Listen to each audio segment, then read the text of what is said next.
Bà chẳng ở đây ca này ca cho vật xá có ban chất thiên cho mà đòi hỏi đại chẳng liệtในក្នុងថ្ងៃនេះខ្ញុំបាទសូមចែករំលែកនៅបាលីសម្រាប់វេទានវស្សាឬក៏សម្ពុទ្ធសាដកដែលជា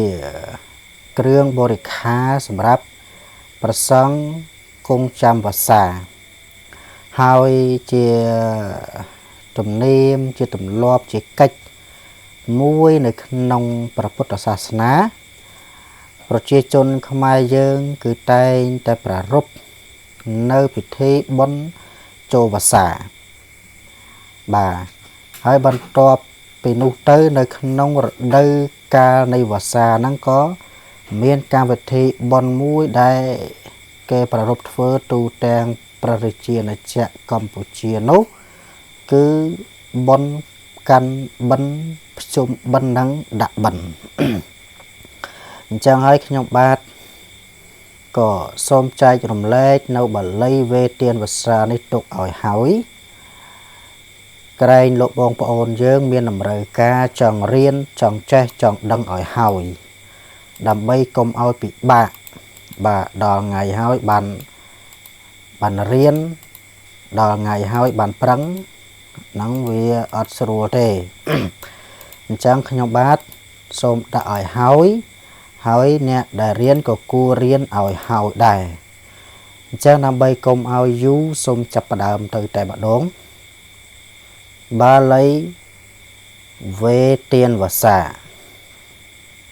ក៏ប៉ុន្តែសូមបញ្ជាក់ថាមុននឹងវេទានវស្សា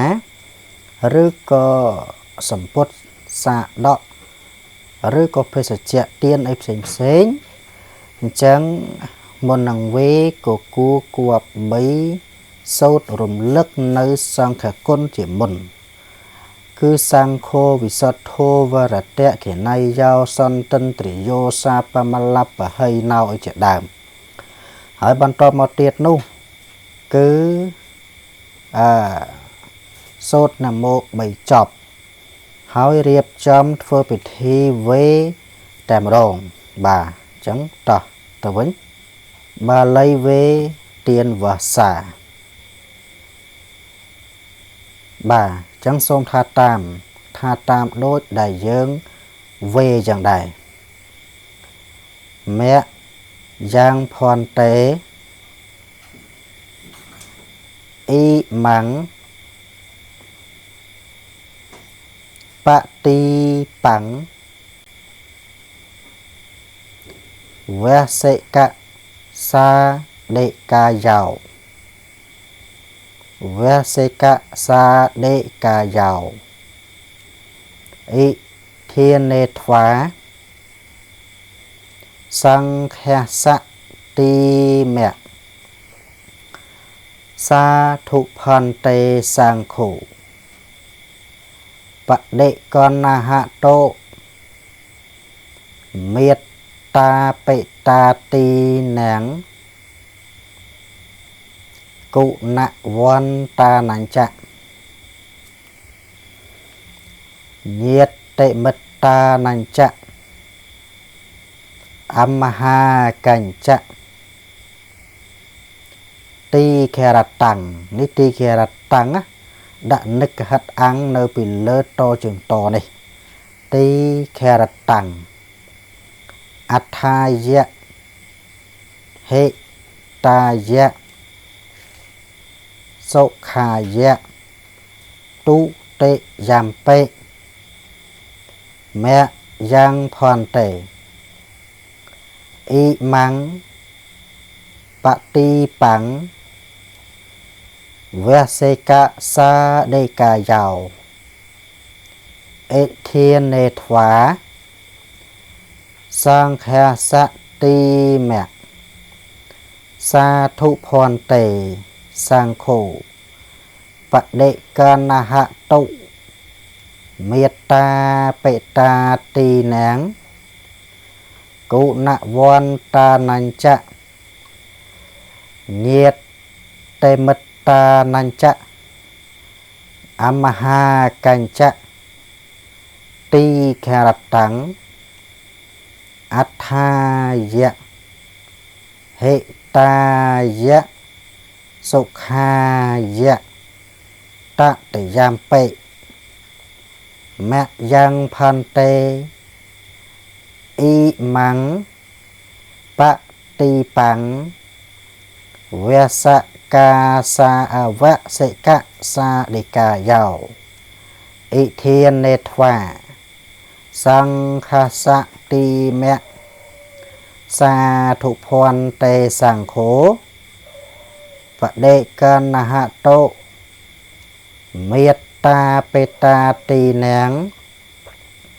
កុណវន្តានញ្ចៈញាតិមិត្តានញ្ចៈអមហាកញ្ចៈទីខរតាំងអដ្ឋាយៈហេតាយៈសុខាយៈតតយាមបេបាទអញ្ចឹងសូមបញ្ជាក់បន្តិចត្រង់នេះបើពេលវេលាយើងខ្លីយើងសូត្រតែម្ដងមកថាតែម្ដងមកទុតិយាមបេតតយាមបេសរុបបញ្ចប់ហើយប្រែតែបើពេលវេលាយើងវែងដែរយើងមិនមានញឹក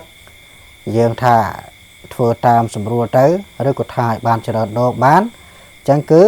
ទុតិយាមបេឲ្យត្រឡប់ទៅសាដានមកដល់កន្លែងសុខាយៈតតយាមបេត្រឡប់ទៅសាដានវិញទៅ3ដងទៅបាទហើយក៏ចាប់ផ្ដើមប្រែទៅបាទប្រែបពិតប្រសង់ដ៏ចម្រើនថាតាមកខ្ញុំព្រះករុណាទាំងឡាយបាននាំមកនៅប្រទីបគឺទានចំណាំព្រះវស្សាទាំងឡាយនេះផងវែងពេកណាវែងពេកថាមកកណាត់មកគឺទានចំណាំព្រះវស្សាទាំងឡាយនេះផង